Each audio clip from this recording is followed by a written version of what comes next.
আচাৰ বিক্ৰী কৰি মাহিলী প্ৰায় ৫০,০০০ টকা উপাৰ্জন দেশজুৰি বজাৰ দখল অসমৰ আচাৰৰ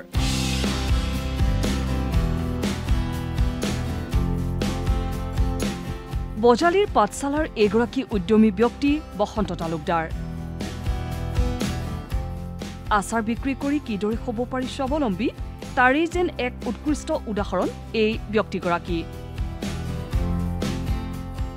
২০১৭ চনত প্ৰথমতে ঘৰতে খোৱাৰ বাবে প্ৰস্তুত কৰা আচাৰে এতিয়া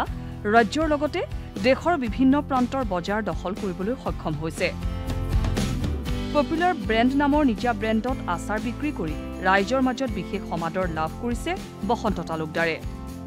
ইতিমধ্যে ৰাজ্য চৰকাৰৰ অধীনত আচাৰ প্ৰস্তুতৰ প্ৰশিক্ষণো গ্ৰহণ কৰিছে তেওঁ মোৰ পপুলাৰ ফুড প্ৰডাকশ্যন বেনাৰত এয়া আচাৰ বনোৱা প্ৰশিক্ষণ লৈ পেলাই এই কামটো আৰম্ভ কৰি আছো প্ৰশিক্ষণ মই গুৱাহাটী IITত পৰা লৈছো আৰু national rural development Panchayati Raj Khanapara তাৰ পৰা প্ৰশিক্ষণ লৈছো মোৰ আচাৰ বিশেষকৈ ভাৰতৰ বিভিন্ন ৰাজ্যলৈ যায়